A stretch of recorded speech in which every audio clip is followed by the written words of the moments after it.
First, I'd just like to introduce myself. My name is Keith Buckley, and I'm also known as Joe Friday on the G and on the CJ2A page because I want to just know the facts. Nothing but the facts. No more speculation.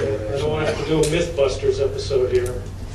But first, I'd just like to thank the reunion committee for allowing me to present these awards.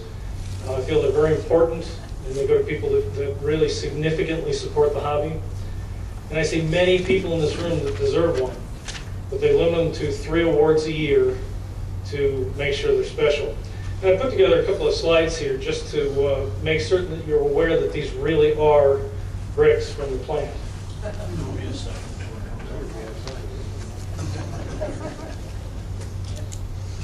We were going to have this at the end, but I wanted to move it up because I know Ron's going to have a couple of comments about each of these slides.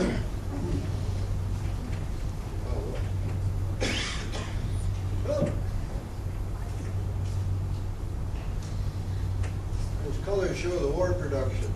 What was built in what building?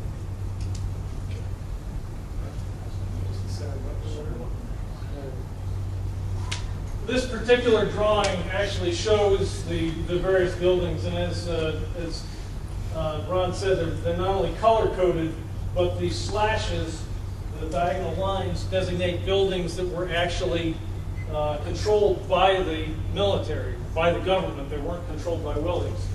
But I think this blew itself up a little bit because the other buildings I wanted to show you were off on the end here. Those were typically the Jeep plant that everybody thinks of.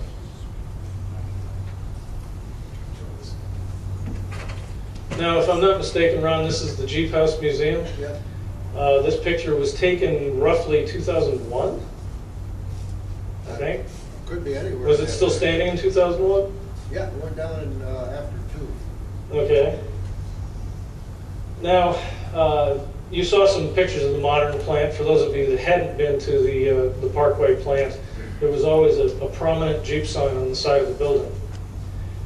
And they demonstrated extreme care in removing that sign, as you'll see a little bit later. But at this point, you can see that they've actually already knocked out the walls of a number of the different buildings, and they were actually pushing things out in order to clear the floors to demolish the building. Now, you can see the Daimler Chrysler banner there that says, "Expect the extraordinary." And I think the next few slides you'll realize just how extraordinary that was. That's how the Jeep sign came down. Apparently there was an argument over who deserved the Jeep sign, so they thought the best thing to do was to destroy it. And the corporate portion of the company obviously was very strong and took over, and this was the Building 82, the old experimental laboratory, but this contained human resources, payroll, and timekeeping, among other offices.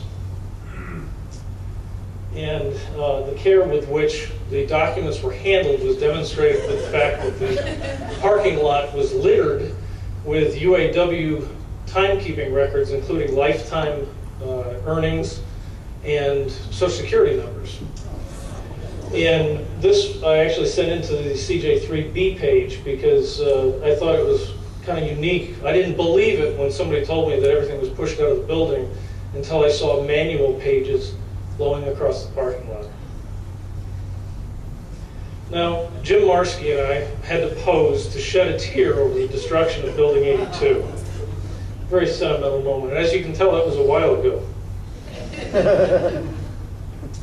But it was a secured demolition. You couldn't actually get into the facility through the fences, as you can see, or as you can see.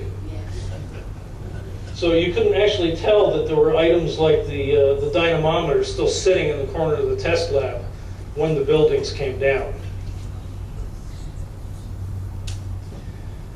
Nor could you go in and walk through the assembly lines or look out of the building toward where the ramp was that they used to drive Jeeps up to the roof, or the final finish line. Now, some of the Toledo Brick Award recipients spend a lot of their time with research. And you might think that this is what it looked like when you're trying to find Jeep data. Now at this point I need to step back and mention something I should have mentioned at the beginning. The Brick Awards are not for researchers. They're for people that have done things for this hobby. People in the past have been recognized for the fact that they come to a lot of events and they bring the whole family to make sure that the whole family understands that this is a hobby that can involve everybody. Some individuals have been honored because of the quality of the restorations they've done. Others have been honored for the parts that they re-engineer or remanufacture. Some others actually have just passed on parts and passed the information to somebody that needed it so they could buy the part that they were looking for. Now, I'm not saying that records weren't kept, because they were. Some of the individuals spend a lot of time actually digging up the original records, which are either paper or microfilm, or these are actually aperture cards. But in reality, the storage technique was a little bit different. Now, this doesn't look quite so bad because it looks like there's lights in the room. But there actually were no windows, one door, no lights, and your actual view was more like this, since you were wearing a headlamp so that your hands were free to flip pages. And the archive was even organized a little bit better than the other piles.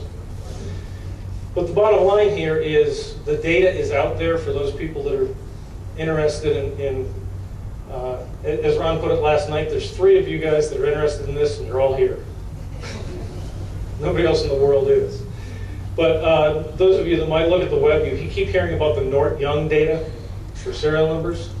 The Nort-Young data does exist, and this is an example where Nort actually used an adding machine to add up the columns for how many they made of each vehicle. So when you see a mistake in the spreadsheet, realize that it wasn't Excel, it wasn't a computer spreadsheet, it was a guy with an adding machine and a bunch of graph paper. And of course, once you find old records, the battle may not be over. Try reading some of the old prints. And I had to throw this in, this is the last slide, but for Wes Nettle's sake, for the M38s, yes, they did make M38s in Strata Blue. Every part that Willys made, they had a process for. This even tells you what the weight of the paint on each part should be, a separate part number for thinner, etc. So I know that the reunion guys didn't know I was going to throw some of this in, but I need you to understand these bricks really did come from this plant.